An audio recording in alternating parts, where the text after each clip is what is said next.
中外媒体朋友。 Dear friends from the media, both at home and abroad, good afternoon. Welcome to the press conference of the third session of the 14th National People's Congress. Today's topic is on people's well-being. We have with us 4 distinguished guests who will take up your questions. They are Mr. Lu Zhiyuan, Minister of Civil Affairs, Ms. Wang Xiaoping, Minister of Human Resources and Social Security, Mr. Ni Hong, Minister of Housing and Urban Rural Development, and Mr. Lei Haichao, Minister of the National Health Commission. Thank you. Now the floor is open for questions. 2 questions. 请中区第2排第2位女士提问，谢谢。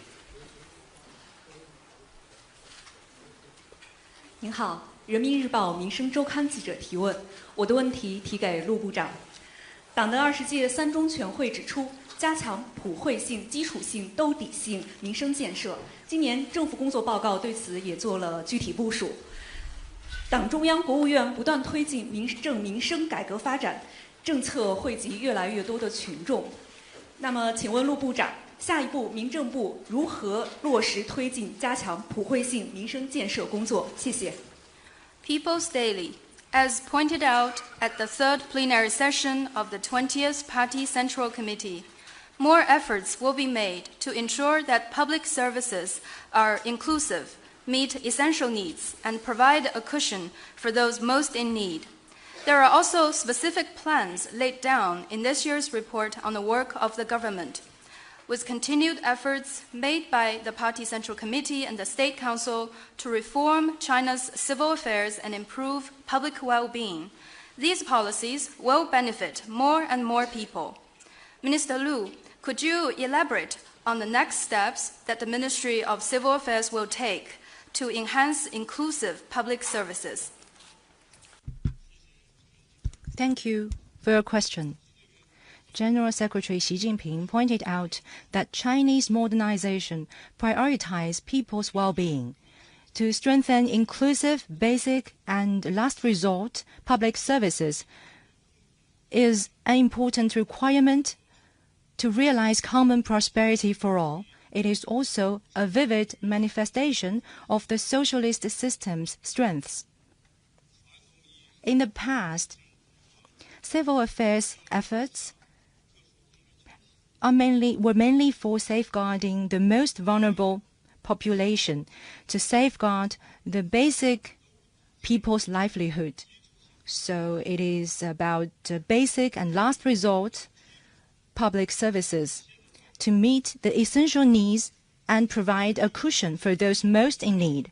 But with China's economic and social development, we must meet the growing need and the changing need of our people to gradually expand the coverage of our policies, to shift our focus from basic and last resort policies to inclusive ones.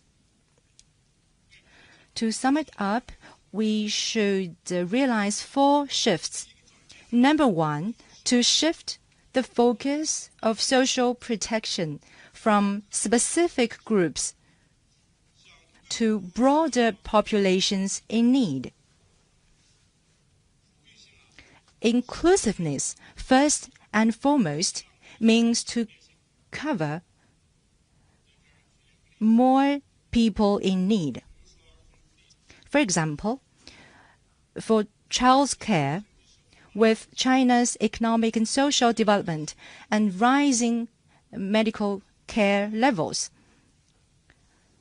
the number of orphans and abandoned children in China has dropped significantly. At the same time, safeguarding the rights and interests of migrant children and left-behind children has emerged as a key societal priority. So we need to shift our policy from mainly focusing on orphans and abandoned children to all the children in need. And let's take elderly services as another example. As you may know, with China's demographic trends characterized by low birth rates, an aging population, and increasing longevity, the traditional family-based elderly care model is weakening. A growing number of seniors now demand socialized elderly care services. This necessitates a shift from services targeting disadvantaged elderly to universal coverage for all elderly. Number 2, to shift the scope of social assistance services from a focus on material provision to a model integrating material aid, social services, and psychological support with the progress of our society. The basic need of those people, the vulnerable groups, has been guaranteed. At the same time, there is growing needs for psychological support, social integration, and self-development. So solely providing material assistance can no longer meet the diverse needs of the beneficiaries. To address this, going forward, China will, on the basis of mainly focusing on basic support of providing funds and materials, advance service-oriented social assistance programs. For example, mental health support for vulnerable children, residential care services for individuals with severe disabilities, and community-based rehabilitation for those with mental disorders to better fulfill the need of disadvantaged groups. Number 3, to shift the provisions of essential resources from a government-driven approach to a more collaborative model where the government plays a leading role while actively leveraging market forces and social sectors. For example, in social assistance, while enhancing government investment, it is important to mobilize participation from public welfare organizations and charitable entities. This is a model of government assistance plus charity and social assistance. Such multi-channel approach ensures better solutions to address the challenges faced by vulnerable populations. In elderly care, the government should support the disadvantaged elderly, support basic elderly care services, while leveraging market mechanisms to allocate resources, mobilizing social participation, developing elderly care industry, and increasing the supply of multi-tiered, diversified, and high-quality elderly care services. Number 4, to shift service delivery methods from traditional approaches to smart and digital and standardized solutions. We will accelerate R&D and application of big data and AI-powered solutions in social assistance, elderly care, and rehabilitation services for people with disabilities. We will deepen reform such as the efficient single event processing and also advance online mobile platforms to handle more government services to make our services more convenient, accessible, and standardized. Thank you.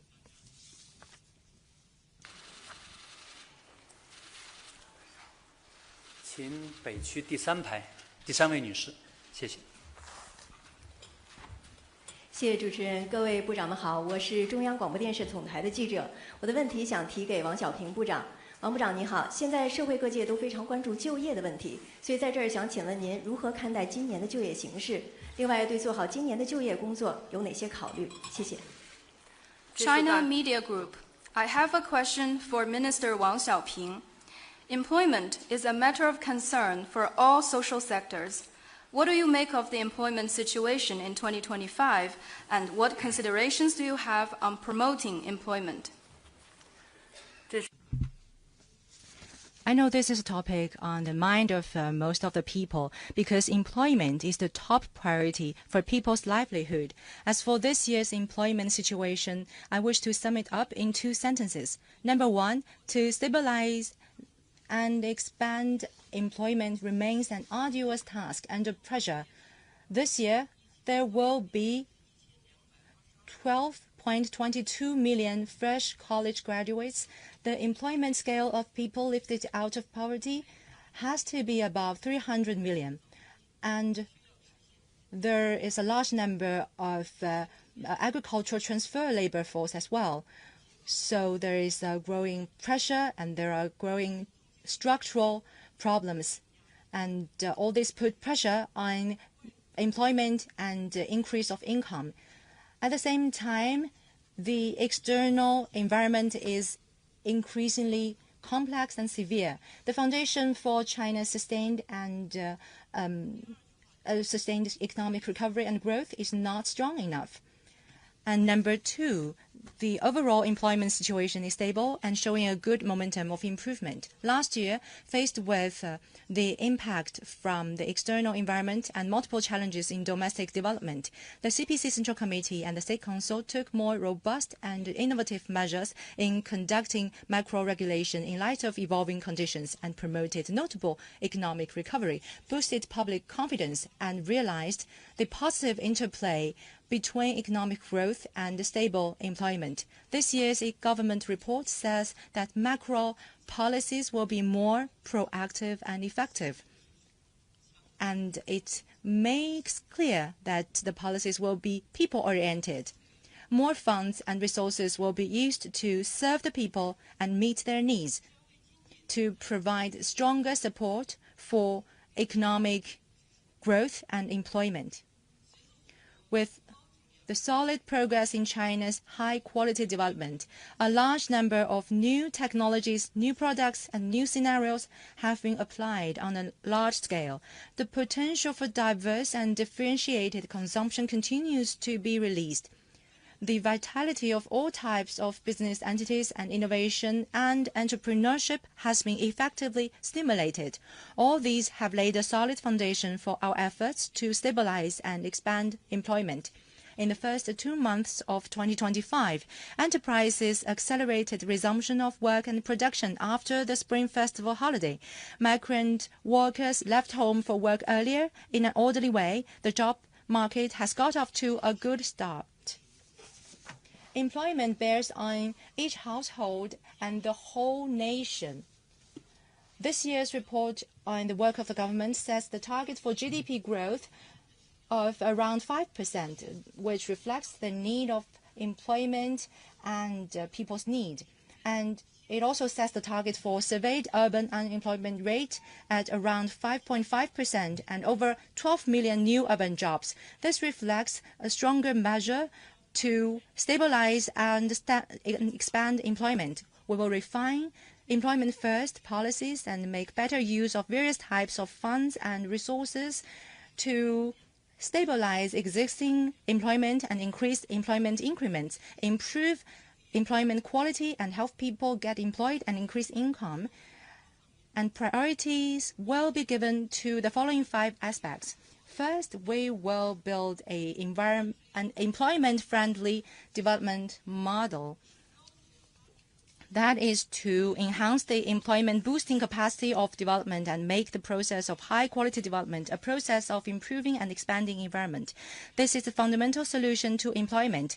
We will implement the opinions on giving priority to employment and promoting high quality and full employment, improve employment first policy, conduct employment impact assessments for major plans and projects, and strengthen the employment orientation of macro policies.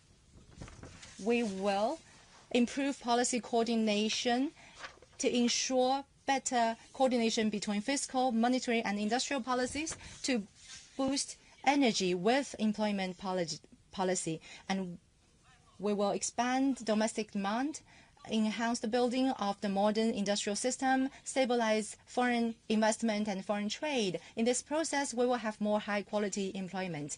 And we will strike a balance between scientific and technological innovation and employment. And we will support labor-intensive industries in creating jobs and stabilizing environment in the process of transitioning and upgrading. And we will strike a balance between the application of the new technology and the job relocation to create new job opportunities.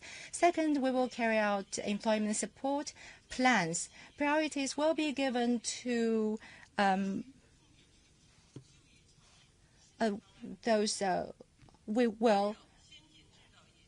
we will focus on the advanced manufacturing, new consumption hotspots, and new demands in people's livelihood, and new projects, engineering projects, and other areas and industries. And we will focus on the urban and rural communities and micro, small, and medium enterprises, tap their potential and expand job positions, and make specialized plans in different areas. At the same time, we will implement those existing employment policies for unemployment insurance premium refunds and make employment increment policies. Last year, the special loans for stabilizing employment exceeded 300 billion yuan, and this year that number will be even higher.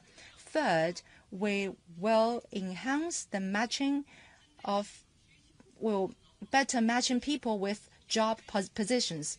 Based on the market needs and people's desire, we will organize large-scale vocational skills training and enhance the employment and entrepreneurship capabilities of workers, and to supply the most needed talent in manufacturing and services to address the problems of having work but no one to do it and having people but no work to do. So we will improve the public service system, integrate big data with field work, and building employment service stations right at the doorstep, 15-minute employment service cycle, and also continue with special campaigns such as Private Enterprise Recruitment Week. And fourth, we will enhance entrepreneurship-driven employment. The focus will be given to the role of business incubation bases and other carriers, relax the threshold for free entry, and provide low-cost and convenient whole process support for entrepreneurs. We will focus on the entrepreneurial capabilities, enhancement, and help the development of enterprises and the entire cycle of entrepreneurship.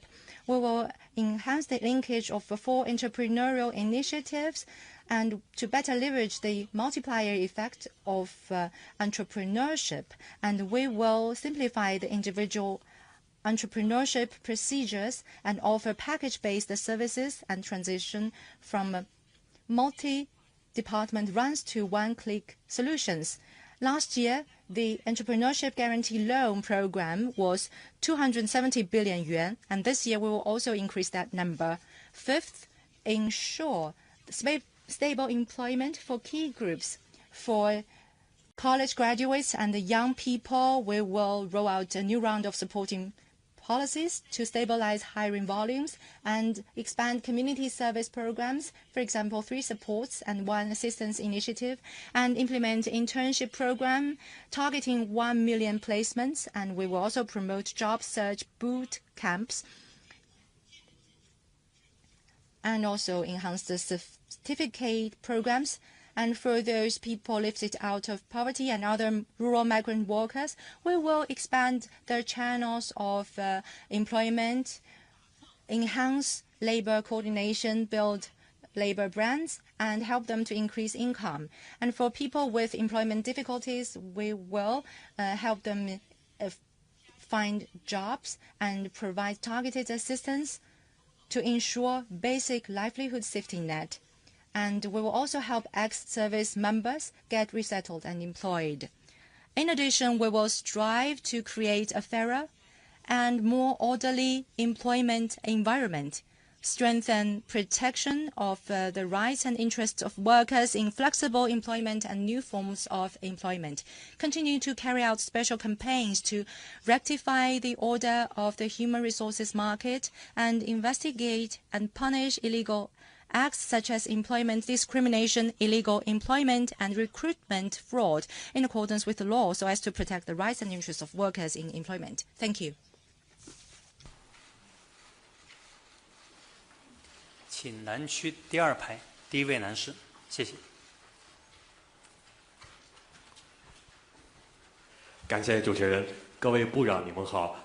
迪拜中亚卫视驻华记者方浩明提问，请问倪部长，政府工作报告中提出要持续推进城市更新，那么请问近年来城市更新的工作进展如何？那么接下来政府工作报告，那么接下来住建部有哪些具体的工作考虑？谢谢。Arab TV, I have a question for Minister Ni. The report on the work of the government proposes to further advance urban renewal. My question is, how do you see the progress and results of the urban renewal initiative over the past few years? What are the specific plans and the policies that the Ministry of Housing and Urban Rural Development will take? Thank you for your question. You speak very good Chinese. I thank friends from the media to have been paying such a close attention to urban renewal. Urban renewal is a necessary step in urbanization. Advancing urban renewal is an important strategic plan made by the CPC Central Committee. Its aim is to achieve high-quality urban development, make cities more livable, more resilient and smarter,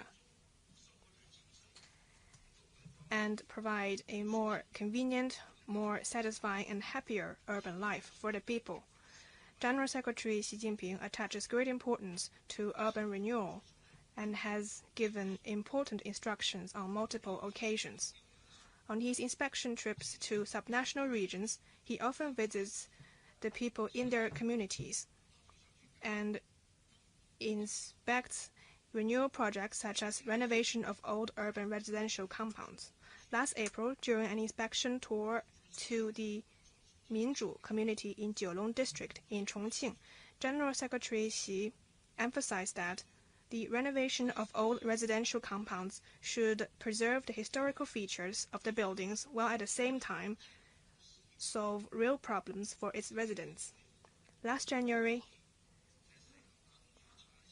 on a tour to the Chang'an neighborhood in Dadong district of Shenyang City, he stressed again that urban renewal schemes should be adapted to local realities and should bring convenience, benefits, and security to the people, particularly to the elderly and the minors. These important instructions from the General Secretary charted the course and provided fundamental guidance for urban renewal schemes. We are touched by General Secretary Xi's love for the people, affinity to the people, and commitment to serving the people. We have and will always keep his words in mind, strive to build cities for the people, and make concrete efforts to advance urban renewal projects. I wish to share with you some data. Since 2019, when the CPC Central Committee decided to advance urban renewal projects, around 480,000 old residential compounds have been renovated, benefiting 120 million people. 130,000 elevators and 3.8 million parking spaces have been installed. Around 80,000 elderly care and child care facilities 1.05 million charging piles, and 31 million square meters of space for cultural, recreational, and sports activities were built. Around 400,000 kilometers of underground pipelines were renovated. More than 40,000 pocket parks and 120,000 kilometers of urban greenways were built. These small projects can solve people's most pressing and urgent needs and can make the people more fulfilled and happier, therefore received wide acclaim from the people. The government work report mentioned steady progress in urban renewal schemes, and our implementation measures mainly fall into the following two aspects.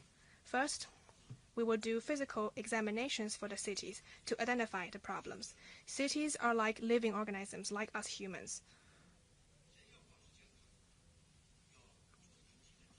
People need to do regular body checkups to stay healthy, and so do cities. Through these checkups, we can identify causes to the problems and make targeted prescriptions based on the diagnosis. After some exploration in the pilot period, the principle of checkup first, renewal later, and no checkup, no renewal has become a common principle in our work. So how to carry out these physical examinations for cities? Two principles are important. The first is to be problem-oriented. From houses, neighborhoods, to communities and districts, we need to look for urgent and pressing issues that concern people the most. For example, parking, charging, shortages in elderly care facilities, and children's playgrounds. The other important thing to remember is to be objectives-oriented. We need to look for shortfalls that affect cities' competitiveness, carrying capacity, and sustainability. For example, the problem of cultural homogeneity, unbalanced supply of public services, underdeveloped infrastructure connectivity, and insufficient application of sci-tech innovation in urban construction and management. Problems found in this process are to be resolved through urban renewal schemes. So far, 297 cities above the prefecture level have undergone full physical examination. We will support county-level cities with adequate conditions to follow suit. Another aspect of our work is to carry out projects to actually solve these problems. We will work hard to deliver a series of urban renewal projects to benefit the people, stimulate growth, and prevent risks, which falls into three categories. The first is livelihood projects. Following plans laid out in the government work report, our work will focus on the following three things. First is to include all residential compounds built before the end of the year 2000 in the renovation plan and renovate them in line with local realities. We encourage subnational regions to explore ways for residents to renovate their own old residence. Second is to redevelop urban villages. This scheme has already been expanded to include cities above the prefecture level. The scope will continue to expand, building on last year's progress of 1 million homes. The third is to advance the building of complete communities, with a special focus on facilitating lives for the elderly and the minors, including building accessible and senior-friendly facilities, and increasing child care facilities and children's play areas. The second category of projects is growth projects. That includes first, to renovate a series of old industrial zones and old factories, and bring in new business forms and functions like research and development, creative industries, and AI, so as to promote industrial transformation and develop new quality productive forces in line with local realities. Second, to revitalize a series of old districts and turn them into streets with boutique stores, attractive plazas, and other forms of inviting spaces for young people to start up businesses and explore ideas and to create more consumption opportunities for citizens. Third is to protect and renovate a series of historical and cultural districts and buildings, bring them back to life, and integrate cultural heritage to the burgeoning early urban life and development. The third category involves safety projects. The government work report mentioned the building of livable, resilient, and smart cities. All of these three traits requires safety as the basis. In this aspect, this year we will focus on the following. First, upgrade more than 150,000 kilometers of underground pipelines and ensure the city's sound operation. Second is to advance the building of water storage facilities, drainage network, and water pumps. We'll focus on reducing the risk of waterlogging at highly vulnerable places and complete another 1,000 drainage and waterlogging prevention projects. Third is to develop digital and smart infrastructure with a focus on improving the safety and security of cities' lifeline projects. We'll work to ensure that this initiative covers all urban lifelines like gas, water, and drainage systems in cities above prefecture level, which will make the cities safer and more resilient.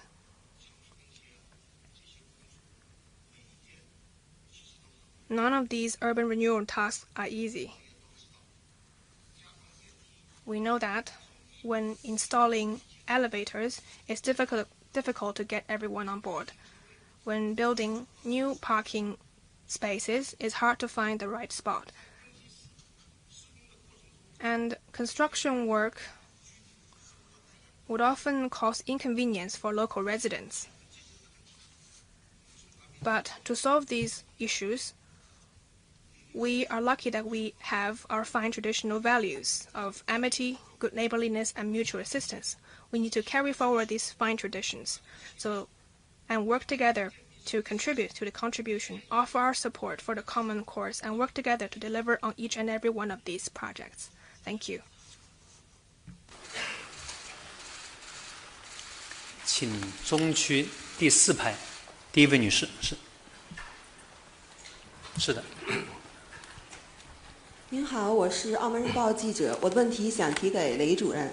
过去1年，我国经济实力、科技实力、综合国力持续增强，现代化最重要的指标还是人民健康。请问当前我国居民健康水平如何？在普及居民健康生活方式上，需要重点关注什么？今年将就此开展哪些工作？谢谢。Macau Daily. My question is for Minister Lei. The past year saw continued growth in China's economic strength, scientific and technological capabilities, and composite national strength. The people's health is the most important hallmark of modernization. How do you evaluate the overall health condition of the Chinese population? What are the priorities for promoting healthy lifestyles? What measures will be rolled out in 2025? Thank you for this question. The CPC Central Committee and State Council place great emphasis on people's health. This is on top of the agenda of the new era. We have introduced Health First strategy and is implementing the Healthy China initiative. We have carried out reforms in the medical sector, and we are improving our medical services. So, as a result, health status of the Chinese people has continued to improve. For example, the growth indicators of teenagers show steady progress. Life expectancy is also improving. People are having higher awareness on their health. Let me share with you a good news.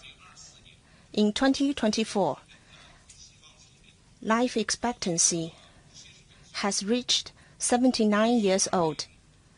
This is 0.4 years longer than the previous year. This means that we have achieved the 14th five-year plan target of 1 year increase ahead of schedule. Such achievements are not easy compared with other countries around the world.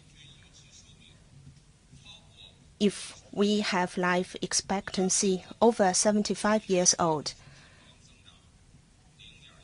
it would usually mean an annual growth of 0.2 or 0.3 years. But last year, we have reached an increase of 0.4 years. So I think this is a very good example of how far we have achieved.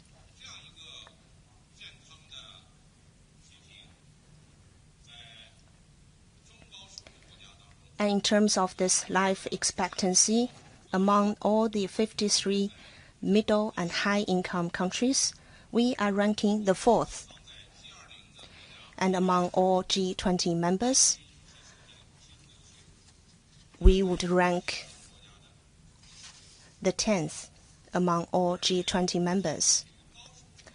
And even compared to high-income countries, we are over at least 21 high-income countries. I think it shows that as a result of our traditional fine culture, our healthy lifestyle, and also the implementation of the Healthy China initiative, we have indeed improved Chinese people's health.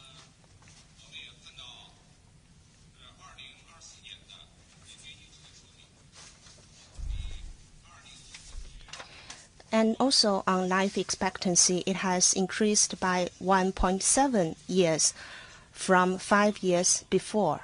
This is also very good progress.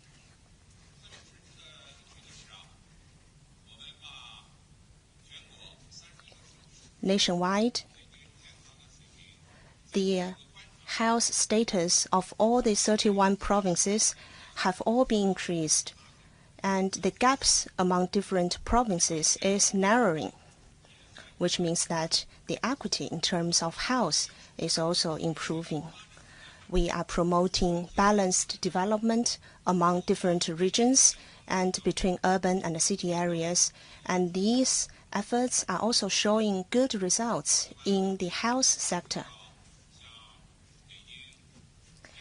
Take Beijing, Tianjin, Shanghai, these 3 big cities, for example, and also some provincial capitals for those provinces like Shandong, Jiangsu, Zhejiang, and Guangdong, and Hainan provinces.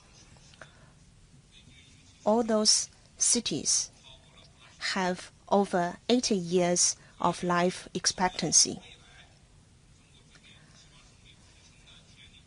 So we have confidence to increase life expectancy of the Chinese people in the future. However, as we see all those good results and progress, we know that people are having greater demands and expectations for greater health. Therefore, we still need to do more work in this regard. At the same time, we are also facing challenges of infectious diseases and chronic diseases. So we need to do continued efforts. I think this is why this CPC Central Committee has introduced the Health First strategy. Currently, on top of the threats to Chinese people's health are chronic diseases. And among all those diseases, they are caused by the way we work, live, eat, and exercise. For example, abnormal weight. We are now having higher living standards. We are living a better life. But this has led to unhealthy lifestyle and lack of physical exercise. As a result, some people are having overweight. And this may lead to hypertension, diabetes, and cardiovascular and cerebrovascular, high cholesterol, and even cancers. Therefore, a good management on our lifestyle is very important. Everyone should be responsible for our own health. Last year, we have been working with other departments, including the Ministry of Education and Ministry of Civil Affairs, and launched a campaign on weight management. We know weight management is not just a project for 1 or 2 years. It should be a long-term project. So for the first phase of this campaign, we will have a 3-year program. It aims to raise public awareness of weight management.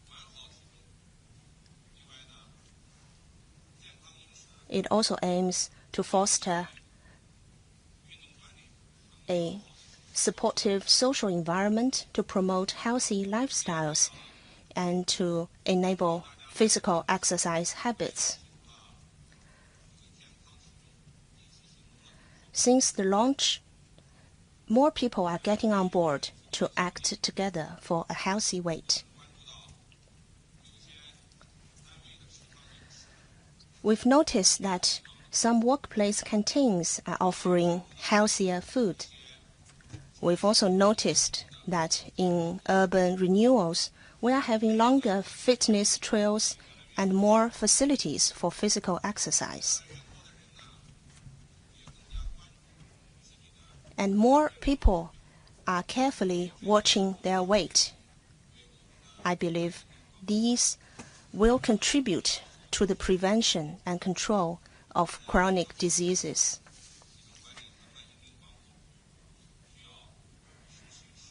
As we know, weight management and prevention of chronic diseases needs long-term efforts. We have already invited some Olympic champions as our advocates for weight management.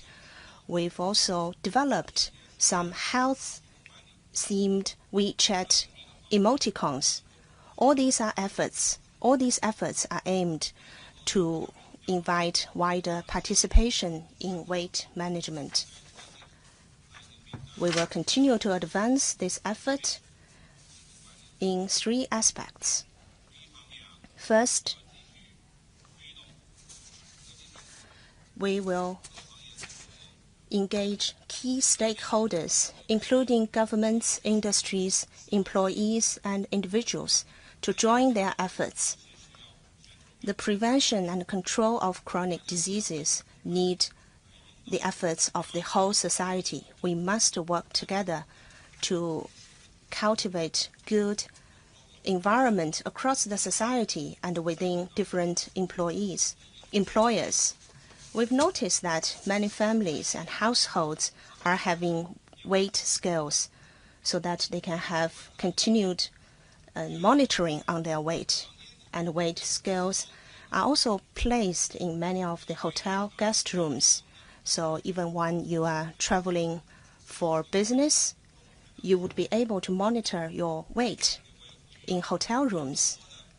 I would like to call upon more hotels to join our efforts on Weight Watch, and this will be an effort contributing to the prevention and control of chronic diseases.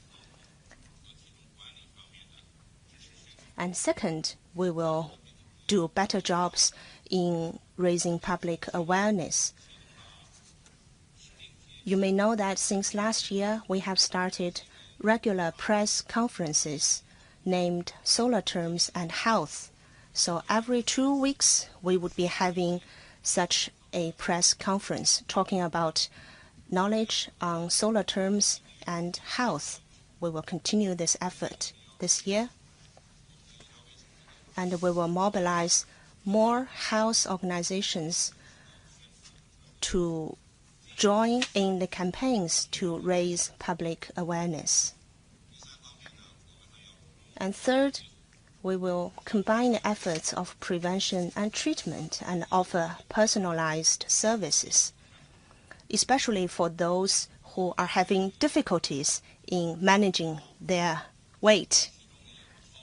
Some of them are suffering from overweight and even suffering from chronic diseases as a result, so they need the help from professionals.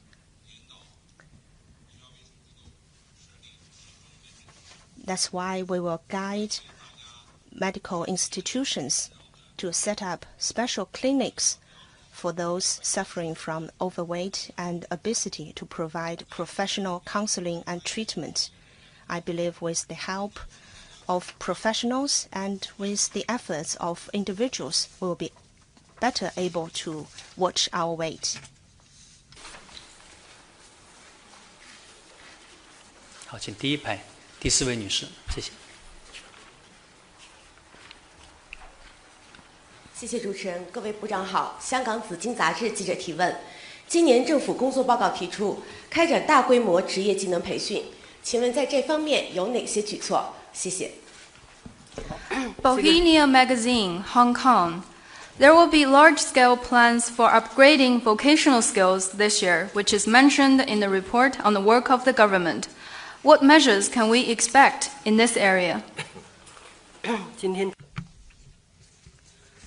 It's such a coincidence that today this question followed upon me.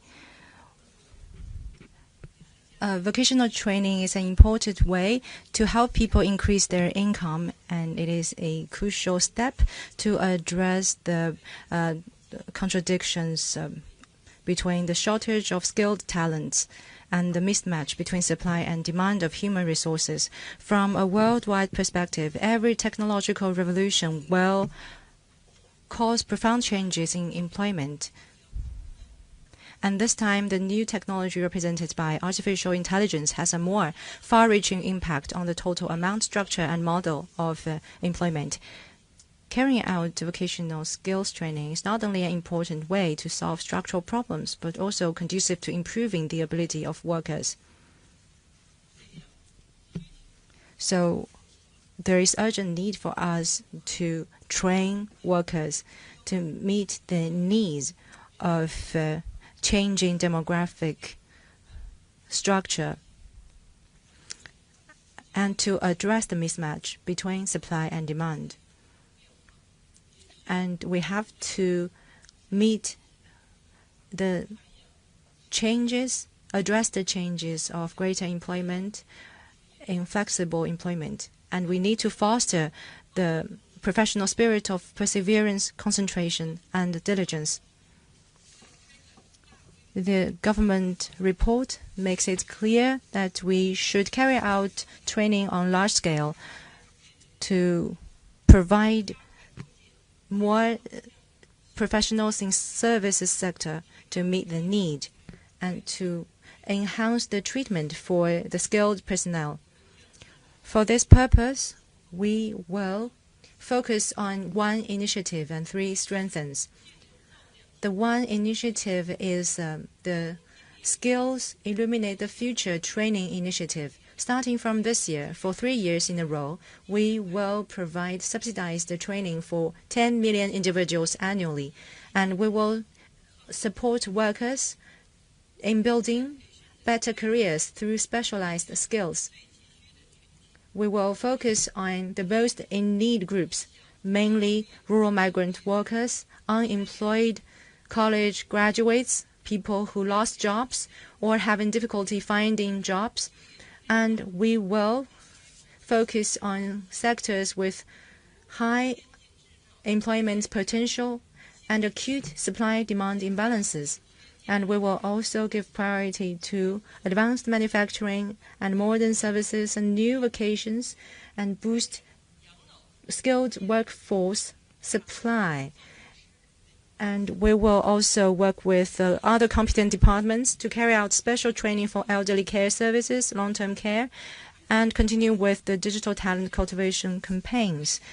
And we will integrate training with industry's leveraged role of industry leaders and ensure that skills, standards, and training programs align with industrial development, adapting wherever industries expanded. And we will integrate demand and skill, evaluation, and services.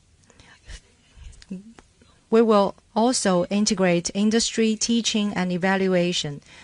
The main purpose is to integrate the industries with training so that those industrial leaders will play a main role in training, so that our training will be more targeted to meet the needs of the industries. The government will improve the policies, services and management, and schools will organize students, provide professors, and teaching resources. The enterprises are responsible for providing positions, criteria, and workers, so that we will have a system where all sides take part in. And the talent will better meet the need of the industrial development. We will also strengthen the building of training infrastructure. We will mobilize vocational colleges, technical institutions, corporate training institutions, and private institutions to deliver skills programs and competitively select high-performing providers through public bidding and challenge-based mechanisms. And we will also provide differentiated funding subsidies based on labor market, urgencies, and trainees' post-training outcomes. Since 2016, the central budget have supported local authorities in building 414 public training bases. And we utilize the multi-channel funds and resources to build 1,176 national skilled professions training bases and 1,475 craftsman workshops. This year, we will continue to step up our efforts in this effort. We also strengthen evaluation and incentive measures with a focus on supporting enterprises and relevant training institutions in independently conducting vocational skills level evaluations and implement the new 8-level workers system. We encourage the workers to enhance their skills and smooth the channels for upward mobility for workers, and we will step up supervision and regulation of those evaluation institutions to provide more higher quality evaluations. And we will set out policies to on those income distribution system for state-owned enterprises. And we support sectors and regions with a concentration of skilled talent to carry out collective wage negotiations. And we will also issue guidance on income distribution to reasonably determine the starting wages for talent and tilt the income distribution toward frontline production workers and urgently needed talent. We will enhance the treatment for the talent to ensure that those who work more, has greater skills, and innovate can earn more. This year, Henan province will host the 3rd National Skills Competition. Next year, Shanghai will host the 48th World Skills Competition. Such events will enable the workers to take part in skills training and practices to create an enabling environment in this whole society of respecting labor, knowledge, talent, and innovation. Let more people have a better future by improving their specialized skills and capabilities. Thank you. 请大家继续提问。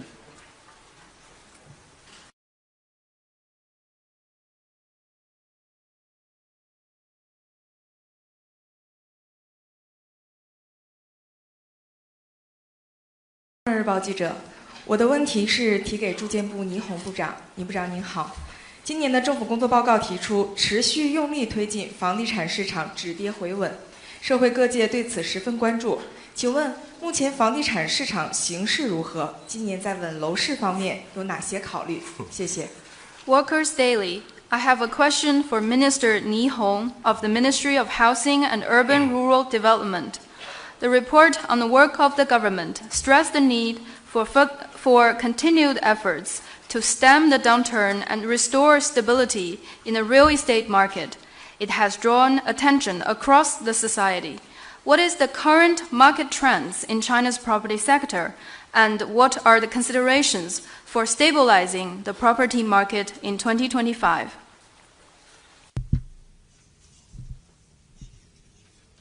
Thank you for your question. The CPC Central Committee attaches great importance to the stable and sound development of the housing market. On September 26 last year, a meeting of the Political Bureau of the CPC Central Committee made an important plan to stabilize the property market. We have worked with relevant agencies to earnestly implement relevant requirements. We have made all-out efforts to stabilize the housing market. We have rolled out a combination of policy measures. The PBOC have reduced interest rates. The financial institutions have issued more loans, and fiscal agencies have reduced taxes. Measures to scrap restrictive policies, ease financial burdens, and intensify support continued to strengthen. Subnational regions have also adopted city-specific and targeted measures to ramp up support for meeting people's needs for their first homes and for improving their housing conditions. We have also secured a victory in the delivery of pre-sold houses. Together with the National Financial Regulation Administration, we have made good use of the real estate financing coordination mechanism and to step up financial support for whitelisted projects. The annual target for the delivery of pre-sold houses was successfully met, which effectively protected the lawful rights and interests of home buyers. With the concerted efforts of all sides, market confidence was effectively boosted. Positive signs have shown in the housing market. Data have shown that in Q4 last year, both the total floor area and revenue of newly sold commodity houses registered positive growth. Since the start of this year, the housing market maintained its stabilizing momentum. According to the government work report, we will make continued efforts to stabilize the housing market.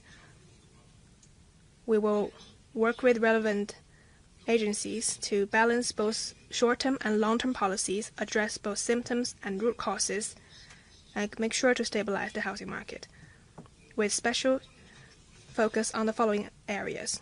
The first is to consolidate the effects of the package measures and fully unleash the effects of interest rates cuts and tax reliefs to benefit more people.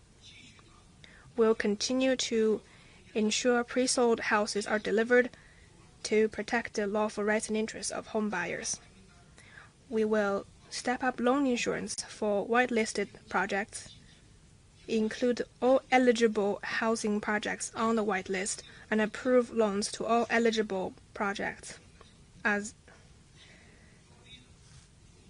early as possible so as to sufficiently finance the construction and delivery of houses. Second, we will step up efforts on renovation of urban villages and dilapidated housing. We will continue to expand the renovation, building on last year's progress of 1 million new homes. Through providing monetary housing compensation, residents in urban villages can have more choices and can move into their new homes at an early date. It is also conducive to selling more stock commodity houses. In developing urban villages, localities need to adapt to local conditions and decide whether to take down old buildings and build new ones, or to redevelop existing ones, or to combine the two methods. In renovating old and dilapidated houses, multiple approaches can be employed, including demolition, expansion, renovation, on-site reconstruction, and quick-proof reinforcement, so as to reduce security risks and resolve the urgent and pressing needs of the people. Third, we will advance the purchase of commodity housing inventory. According to the government work report, this year 4.4 trillion yuan will be earmarked for local government special bond. One of the usage of this bond is land reserves and the acquisition of existing commodity houses. We will give local regions greater discretion in deciding who can purchase these houses, at what price, and how they will be used. The acquired commodity houses will be primarily used as government-subsidized housing for settling residents of renovated urban villages, for talent, young people, or staff. Fourth, we will reform and improve the fundamental system for commodity housing, including its development, financing, and sale, in our efforts to build a new development model of housing sector and build safe, comfortable, green, and smart quality houses to ensure a stable and sound development of the housing market. Thank you. 请南区第3排第2位女士，谢谢。谢谢主持人，各位部长好，我是贵州广播电视台动静新闻的记者。我的问题呢提给雷主任。雷主任您好。群众看病希望就近就便，但是呢，担心基层医疗机构水平不高，看不好病。中央经济工作会议和政府工作报告中都提出，实施医疗卫生强基工程。国家卫生健康委将如何推进这项工作，让基层医疗服务更加优质高效？谢谢。贵州 Television. My question is for Minister Lei. The people hope to see doctors close to their homes and in a convenient way, yet some worry that the grassroots clinics are not good enough to properly treat their illnesses. It has been underscored both at the Central Economic Work Conference and in the report on the work of the government that projects will be implemented to strengthen the foundations of medical and healthcare. How will the National Health Commission approach this task to deliver more quality and efficient medical services at the community level? Thank you for this question. Healthcare at the primary level is the focus of the CPC's health work policy in the new era. During last year's economic conference, we've also emphasized that we will carry out projects to strengthen the foundations. This has also been emphasized in this year's government work report. A few days ago, here, the director of the National Development and Reform Commission have briefed us about these projects. So from our National Health Commission, I wish to tell everyone that we have been working with other departments to carry out detailed plans about how to better implement these projects.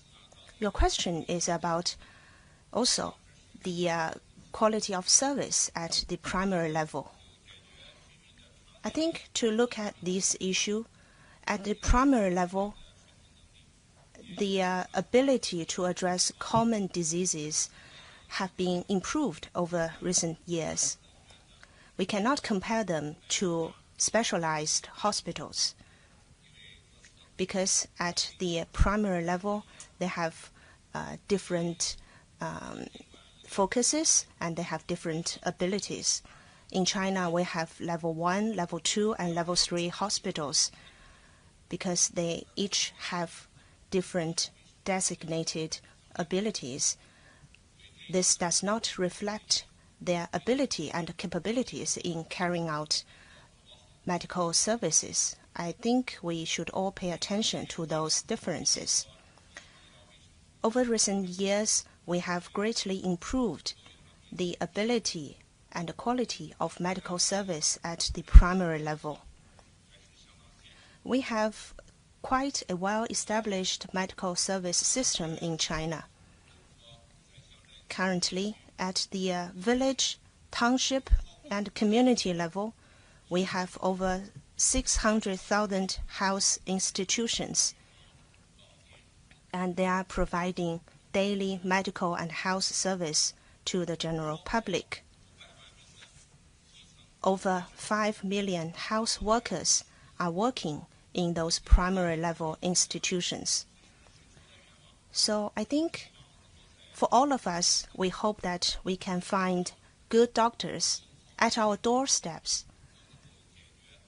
We hope we can be treated at doorsteps when we fell into illness of common diseases. To respond to people's needs, we have been developing healthcare at the primary level. Last year, we have engaged in this project to include village clinics in the National Medical Insurance Network. Currently, over 90% of village clinics have been included in National Medical Insurance Network. And this has greatly enabled better service for the general public. And in terms of financial support, over the recent 2 years, they have allocated over 900 million yuan to provide better equipment for village and township hospitals, especially in mid and western regions. And these efforts are also registering good results. So I think we should have confidence in the future of our healthcare at the primary level. When we have more people visiting the primary level hospitals, the doctors and medical workers will be more experienced and more able to provide better services. So this is an interaction between patients and doctors, and this also needs support from the government. We will continue to implement the projects to strengthen the foundations, and with focus on 3 aspects. First, we will strengthen the basic networks. And second, we will enhance basic conditions. And third, we will improve our services. So these are the 3 major aspects of our implementation in this project. And we are rolling out detailed plans. We are now working with the National Development and Reform Commission for more detailed plans. And in the future, we will move along the 3 major aspects to enhance our overall capability to provide better medical services. In terms of better basic networks, this year we will develop tightly integrated county-level health collaboration networks to cover over 90% of counties by 2025, and by 2027, we hope this network could cover all counties in China. This network means that within a county, all the health institutions at the county level, village level, and township levels are closely connected. County-level hospitals should be the organizer and provide more support to village clinics. Now, in some places, people can have checkups in their village and then be diagnosed at county hospitals. This is based on the mutual recognition of results, and this could provide better service and save our patients from spending more time from running between hospitals. And second, in terms of enhancing conditions, we aim to provide better services, and we require all the level 3 hospitals to help level 2 hospitals and level 2 provide support to level 1, which are the primary level hospitals. In township hospitals, they need to have mid-level physicians from higher hospitals stationed for long-term services to help township-level hospitals improve their service quality. And just as the NDRC director would be mentioned a few days ago, we also need to enhance the application of technology and AI information at the primary level. This would also improve the ability and capabilities of medical services at the primary level.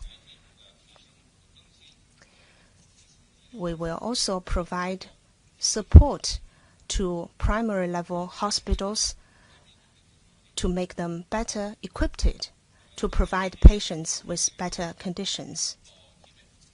And third, to improve services. You may have noticed that in this year's government work report, the government has announced additional 5 yuan per person as subsidies for basic public health services, and this subsidy has now reached 99 yuan per person.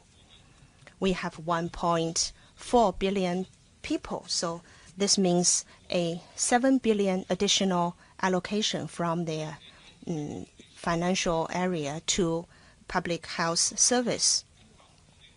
With this support of additional subsidies, we will be able to provide better service to the general public.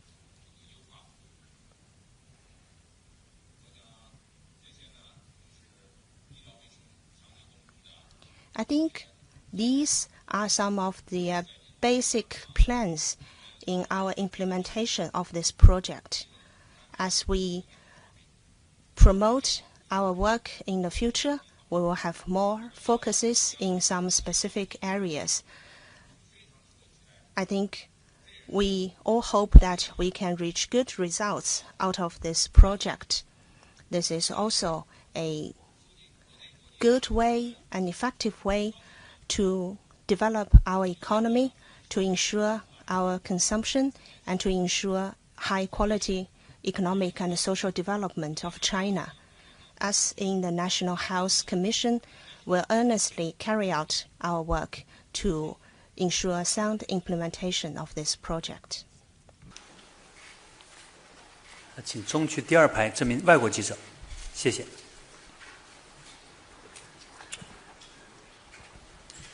下午好，我是毛卢，巴西劳动者电视台记者。Question for Minister Lu Zhiyuan. According to the United Nations projections, China is among the countries that are expected to experience some population decline in the coming years, while the life expectancy continues to rise, as Minister Lei pointed out.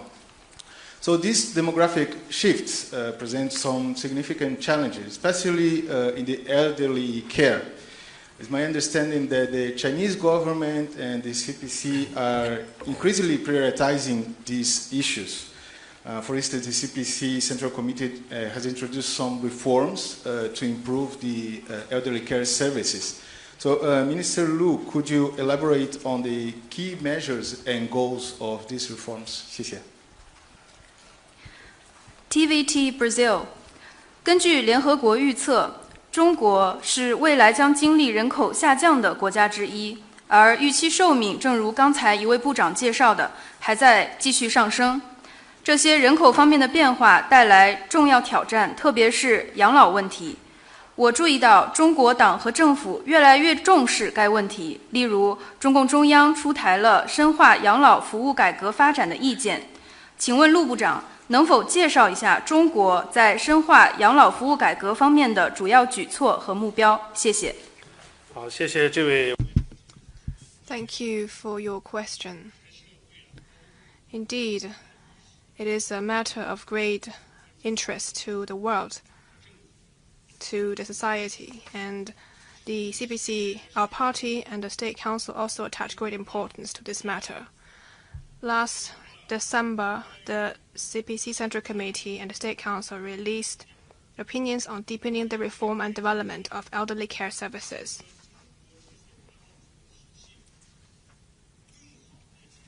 Which made top-level designs for building an elderly care service system that suits our national realities and better ensuring people's access to elderly care. This year's government work report also made relevant requirements. Together with other competent authorities, the Ministry of Civil Affairs will work hard to deliver on these tasks. And I wish to take this opportunity to brief you on our measures in reform and development of elderly care services. First is to move faster to establish a three-tiered network covering both urban and rural areas. Just like there are schools for education and hospitals for health care, there needs to be institutions and facilities for elderly care. Building on existing infrastructures, we will continue to improve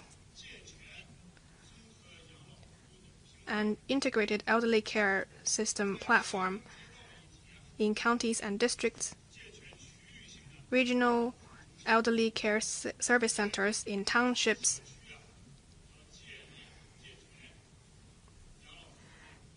and elderly care stations in villages and communities. This will form a three-tiered network that covers counties, townships, and villages, ensuring services are available within 15-minute walking distance, so that senior citizens can get easy access to elderly care services. Second,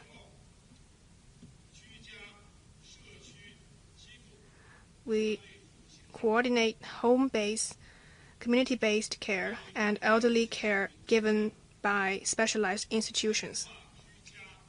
In response to the actual needs of the elderly, we'll foster a service system where home-based care is the basis. Community care plays the supporting role, and specialized institutions offer professional help with both medical and healthcare services. We'll focus on bettering policies and services that are key to the day-to-day lives of the elderly, enable communities and elderly care institutions to support home-based care. We made efforts to develop services to help the elderly with meals, medical care, bathing, and emergency, so as to bring better services to people's doorstep. Third is to optimize the system of elderly care institutions. 3 types of such institutions should be developed. One type offers basic and last resort services. The second type offers inclusive services, and the third type provides market-oriented ones. The first type is for the elderly without labor capacity, source of income, or caretaker, and those who are incapacitated and economically challenged. The second type is open to all seniors. providing affordable, quality, and cost-effective services for most senior citizens. The third type of elderly care institutions are fully market-based and have higher quality and higher price. These three types of elderly care institutions should have their respective and complementary positionings that contribute to a diverse range of options for the elderly. Fourth is to build a coordinating mechanism between government, the market, and the society. Government will play a leading role. It will strengthen planning and guidance, provide policy and organizational support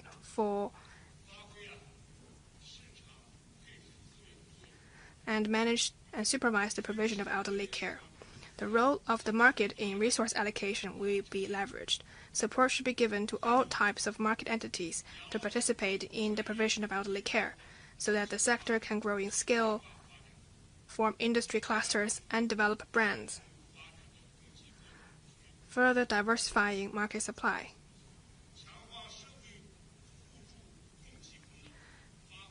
Civil society will better participate to strengthen mutual assistance.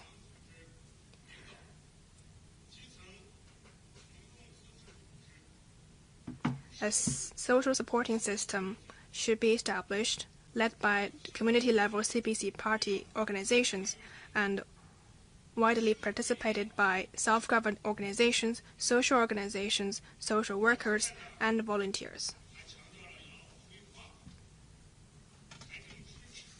In addition, we also stress the importance of other supporting factors, including facility, planning, fiscal support, workforce building, old age finance, sci-tech and ICT application in elderly care.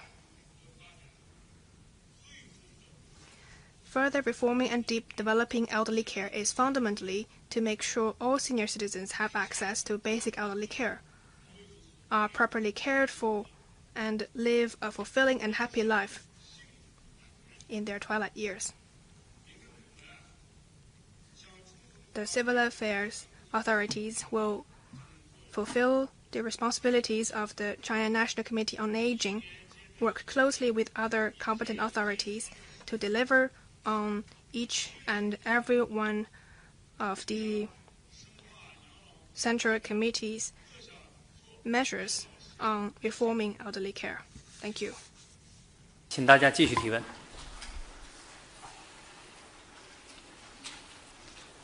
请北区靠后第6排第一位女士，谢谢。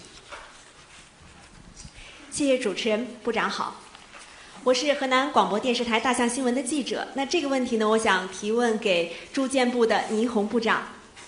大家呢现在都希望住上好房子。今年的政府工作报告中啊，也专门提出要推动建设好房子。那据了解呢，住建部一直在推进有关的工作。请问一下，下一步我们还会有哪些的举措？谢谢。Henan Television. My question is for Minister Ni Hong. The people hope to live in quality homes. It has been highlighted in a report this year that the government will promote the building of quality homes. We know that the Ministry of Housing and Urban Rural Development has been pressing ahead recently in this regard. What are the upcoming actions? Thank you for your question. Nowadays, the relationship between supply and demand in the housing market has changed. There has been a shift in people's demand for housing from a focus on availability to quality. The quality of homes has a direct bearing on people's sense of happiness. Developing residence is, at the end of the day, to meet people's needs for high-quality lives, hence the need for high-quality housing. The government work report have highlighted the need to improve the standards and regulations on building quality homes that are safe, comfortable, green, and smart. and will work in the following 3 aspects to deliver. First, we will establish standards. Standards decide how high the quality the houses can be. We've learned from our surveys several things that people care about the most in quality housing: the height, temperature, humidity, cleanliness, and brightness of the rooms. These are all the features that people care about. Basically, people want their houses to be taller, better ventilated, brighter, more tightly sealed and soundproof, enjoying clean air and a good temperature, and also appropriate humidity, neither too dry nor too humid. We have been formulating a standard on residence projects, and one of the standards include the requirements that floor height shall not be less than 3 meters. Second, we will enhance sci-tech support. Quality homes requires new sci-tech innovations, and these two can be mutually reinforcing. For one, we will work to promote the use of useful new technologies, products, and materials to solve problems like bad soundproofing, leakages, cracks, and bad smells that people really care about in their houses. For another, we'll also actively apply whole house smart solutions. In such smart homes, lights can turn itself on and off by sensing motions. Drapes can be voice controlled. Temperature and humidity can be automatically adjusted. There will be real-time health monitoring, and your home can even remind you of a shortage of food in your fridge. It will be as if you have an intelligent housekeeper. Third, we will deliver different types of projects. There should be quality houses of different sizes and at different prices. We will organize a contest for the best designs of quality houses. Encourage designers to make creative designs of houses with different layouts and sizes according to the residents' diversified needs to make every square meters of the houses count. We will encourage cities and companies to build quality houses and promote these houses to home buyers. And of course, quality houses not only need to meet high standards in construction, but also need good services. And here I'd like to stress 2 points. First, subnational regions should first build quality government-subsidized housing. Government-led projects and livelihood projects must take the lead in this process. Second, new homes should be of high quality for sure, and at the same time, we need to make sure that through urban renewal projects, old homes also need to be upgraded into quality homes. I'd also like to say that building quality houses provide a vast space for the application of new technologies, products, and materials. It can also unleash huge potential for domestic demands and consumption. We hope that all social sectors can support and participate in the building of quality homes. Particularly real estate and construction companies.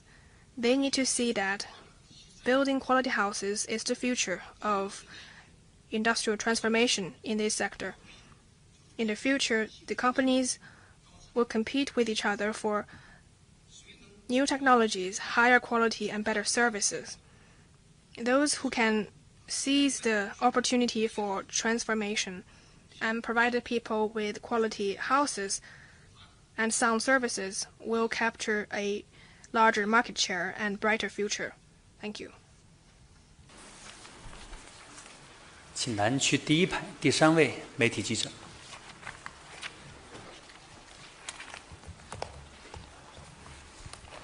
谢谢主持人。新华社记者提问，我的问题想提给雷主任。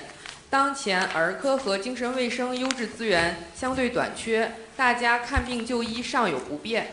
我们关注到今年到2027年是卫健委提出的儿科和精神卫生服务年，请问有什么具体举措？谢谢。Xinhua News Agency. My question is for Minister Lei. Owing to insufficiencies of quality pediatric and mental health resources, many people find it not always easy to access such medical services. The National Health Commission has designated 2025 to 2027 as the years for pediatric and mental health services. Could you share with us the specific moves to be taken? Thank you for this question.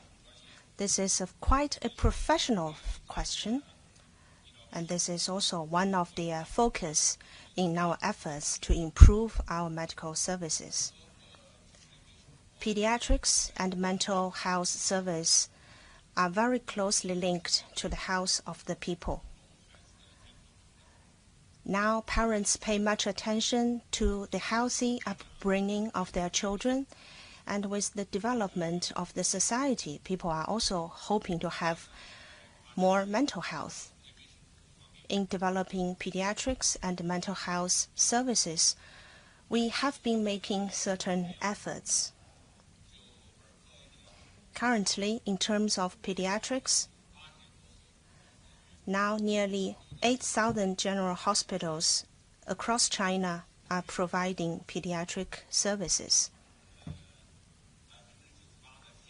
And about 98% of county-level hospitals have pediatric departments. In terms of mental health,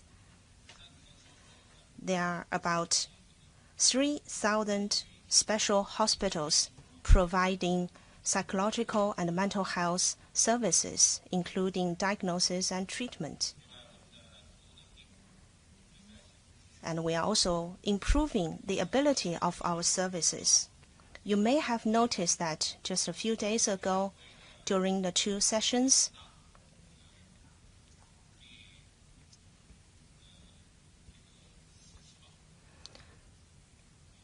to be specific, on the 4th plenary session, actually the opening of the 2 sessions, on that same day in Beijing, in Yizhuang district, we have set up a new children's hospital, and the construction was started on that day. So after 3 or 4 years of construction, we will have a new campus for the Beijing Children's Hospital.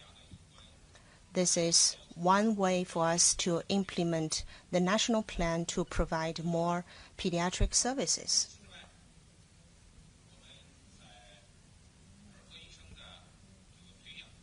We also pay much attention to the training of doctors in pediatrics and mental health.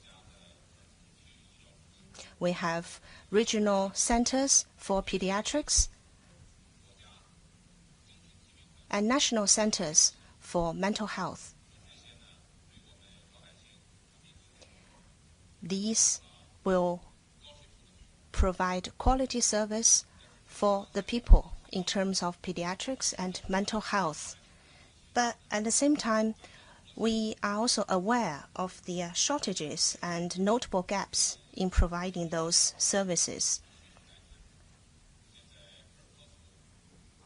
Our services in pediatrics, especially when respiratory illness are most common in spring, in winter, pediatric services still fall short of meeting people's needs and demand. This is especially so in some of the big cities. In terms of psychological services, people are having growing demands. Many people are hoping to have psychological counseling and are seeking for professional help. So in terms of these 2 disciplines, we need to exert continued efforts. To be specific, we have identified the three following areas of focus. First is to improve the system of pediatric and mental health service. Though we have pediatric departments in 98% of county-level hospitals, but the remaining 2% will be the focus of our future work. Especially in county-level hospitals, we will do our utmost to improve pediatric services.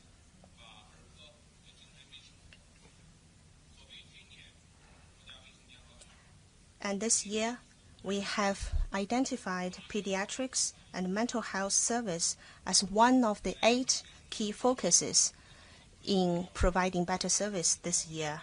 And the goal is that in terms of mental health, by the end of this year, each city will have at least one psychological clinic or sleep clinic. This will be able to provide help to people troubled by psychological illness or sleeping disorder. We also aim to provide more convenient mental health service to the general public. Last year, working together with industry and information, we've set up a nationwide helpline for psychological counseling, 12356. And now 7 provinces in China have connected to this nationwide hotline. The target is to make this helpline, a nationwide hotline by May the 1st this year, so that people across China could call this hotline and get timely and professional help.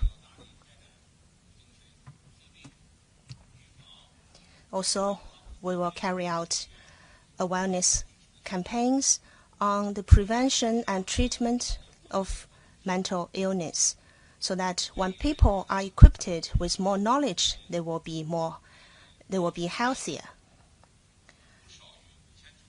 For this year, we plan to organize over 5,000 national and provincial level expert lectures to raise public awareness.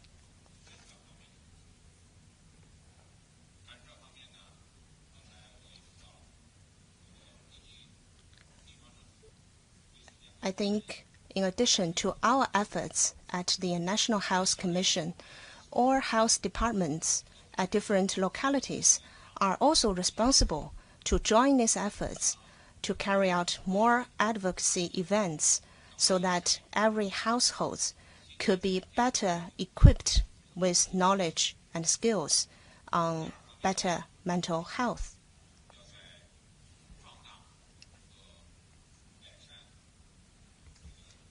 Second, we will improve the professionalism of our workers, our workforce in pediatrics and mental health.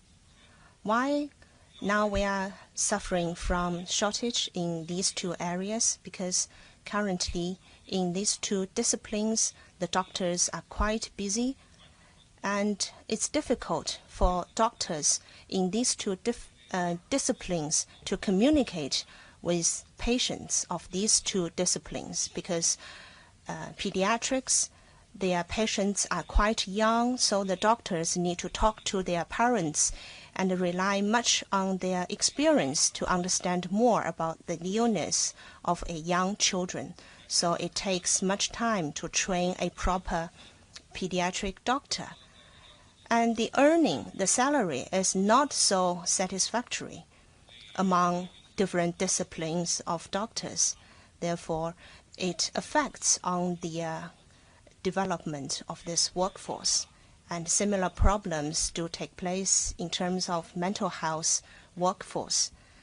So we also have the plan to improve the salary system of pediatrics and mental health, and also includes traditional Chinese medicine, pathology, and emergency care, all those underdeveloped disciplines in our hospitals, we need to roll out more policies and measures to encourage more professionals to join these efforts by providing more salaries.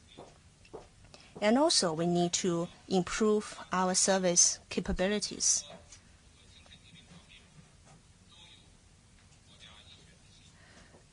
We have national and regional medical centers on pediatrics and mental health, but still we need to do more efforts. This includes that we need to have more such centers. We need to provide more unified training and guidance. We will be working with the Ministry of Finance and other departments to support the development of key clinical disciplines in these two areas and support the efforts at the subnational level so that people could be able to access to better pediatric and mental health services. We need the joint efforts of different departments. For example, the Ministry of Civil Affairs, we are working closely to provide better community service on mental health. So this would be a joint effort. Let's work together for a better future of our children. Let's work together to provide more help and support to those troubled by mental illness. Our goal is to provide a better, healthier life for all of our people so that they can be more effectively engaged in life and work. 请中区第3排第1位女士，谢谢。谢谢主持人。湖北日报记者提问，我的问题提给陆部长。陆部长您好，政府工作报告提出要加大力度保障和改善民生。请问陆部长，民政部作为重要的民生保障部门，将采取哪些重点措施兜牢民生底线，让人民群众有更多的获得感、幸福感、安全感？谢谢。好，谢谢这位记者。Hubei Daily. My question is for Minister Lu. This year, the report on the work of the government pledged to work harder to ensure and improve the people's well-being. As a crucial department responsible for people's livelihood and social welfare, what key measures will the Ministry of Civil Affairs take to make sure that the people have a safety net to fall back on and a stronger sense of fulfillment, happiness, and security? 好，谢谢。Thank you for your question. This year's government work report made plans for meeting the basic needs of people in difficulty and providing care for children and for people with disabilities. The Ministry of Civil Affairs will take effective measures to implement the plans, mainly in the following aspects. On meeting basic needs of people in difficulty, we will do the following. First, we will strengthen regular assistance. While meeting basic needs of people living on subsistence allowance or extreme poverty aid, methods to identify low-income population will be rolled out. Comprehensive identification of households on the threshold of subsistence allowance and families with difficulty in rigid expenditure will be carried out, and we will improve the multi-tiered and categorized social assistance system. Second, we will align with our policy with relevant agencies following the deployment of the CPC Central Committee to prevent poverty relapse with regular assistance for low-income rural residents to ensure no large-scale poverty relapse. Third, we will set up pilots for service-oriented social assistance, improve policy measures, and explore the possibility of a supplies plus service assistance model. Fourth, we will strengthen the monitoring of low-income population, use both online big data and on-site survey to identify people with difficulty in a timely manner and make sure that their needs are met. On child welfare, the focus is to work on policy measures to protect the welfare of children in need and to improve the child welfare system that better suits our national realities. And that includes the following aspects. First, we will improve various supporting policies and ensure caring for orphans and uncared for children. Second, we will deepen reform of child welfare institutions, encourage such institutions to increase social interactions and utilize their resources to provide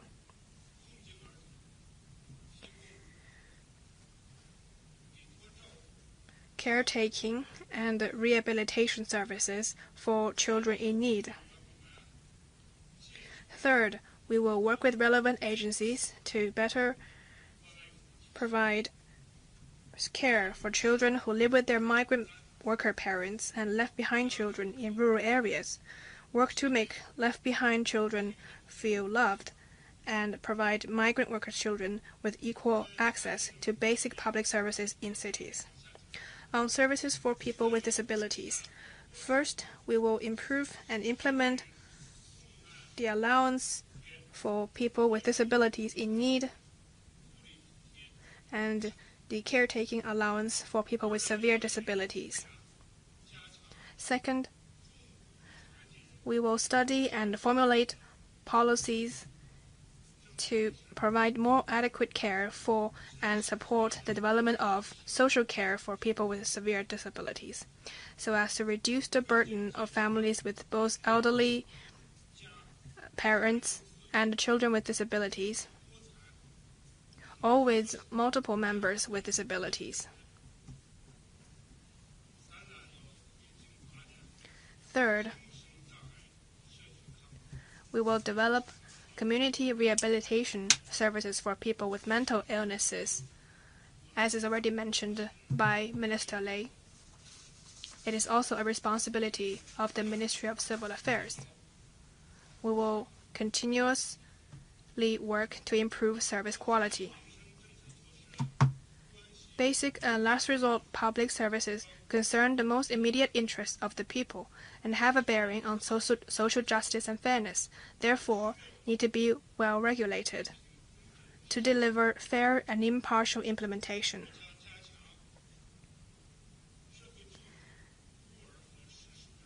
We will better supervise the use of various funds, including for social assistance, caring for orphans and uncared for children, allowances for people with disabilities, and make sure all funds are truly used on the people they intend to help. That's all for my answer. Thank you. 请这位多次举手的媒体记者，第一排这位女士。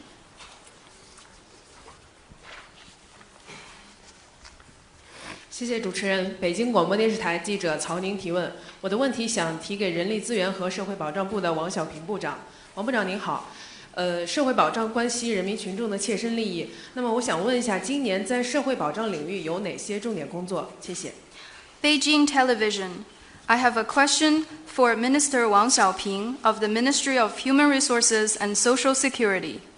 As Social Security bears on the vital interests of the people, in this regard, may I ask what priority tasks are for this year?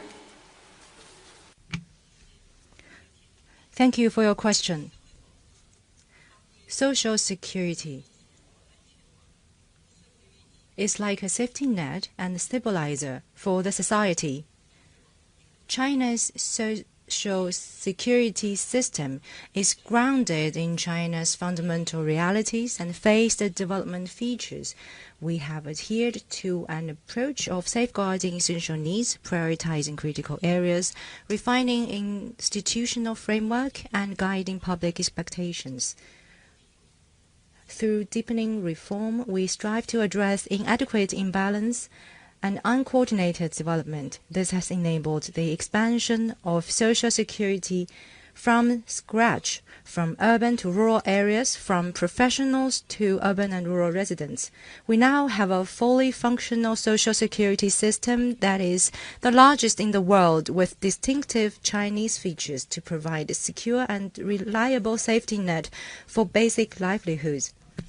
As of the end of 2024, the number of people covered by basic pension, unemployment, and work injury insurance program is 1.07 billion, 250 million, and 300 million respectively. Currently, with changes of democratic structures, diversified employment, and rapid development of new types of urbanization, people have higher expectations on greater quality of life. And we have taken note that during the 2 sessions, social security remains a topic of intense public interest. For example, food delivery riders wonder whether their social entitlements are safeguarded, and retirees closely follow pension adjustments. We take these concerns seriously, and in response to widespread, and also in this year's government report, outlines new requirements for further improvements. So we will focus on 3 aspects. First, we will bring more people in high-level protection schemes. We will remove household registration restrictions for people in flexible employment, and so that more people in flexible employment will be incorporated in employee pension insurance system. They can also take part in those urban and rural insurance schemes. And we have allowed flexible payment schedules. They can pay 60% or 300% of their salaries, and they can pay monthly, quarterly, or annually. And the employee pension can also be paid cross regions. Going forward, we will follow the changing dynamics of employment and incorporate more flexible workers, migrant workers, and people in new forms of employment in the employee pension insurance system, so that they can enjoy higher level protection. And another one is to enlarge the pilot program for people covered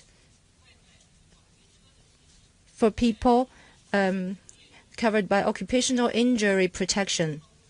So over the past 2 years and more since the start of the pilot, over 10 million platform-based workers, including couriers, food delivery riders, ride-hailing drivers, are now enrolled in social insurance programs. And now we will expand this pilot to other provinces, enterprises, and sectors. And we are preparing to increase the pilot provinces from 7 to 17 and gradually expanded to cover the whole nation. Second, we will gradually increase the benefits, and we will raise the minimum basic old age benefits for rural and non-working urban residents by 20 yuan. This will cover 180 million elderly people. We will ensure the sound implementation. At the same time, we will make an appropriate increase in the basic pension benefits for retirees and tilt it toward middle and low-income individuals. This will cover 140 million retirees. We will make careful calculations to ensure accurate disbursement. And third, we will continue to improve the administrative services. We will refine social security transfer policies to the benefit of workers migrating between different departments and regions, so that your benefits follow you wherever you work. We will upgrade the National Social Security Digital Platform and advance the all-in-one Social Security Card initiative, broaden the scope of efficient service to provide more convenient social services to boost public confidence through our services.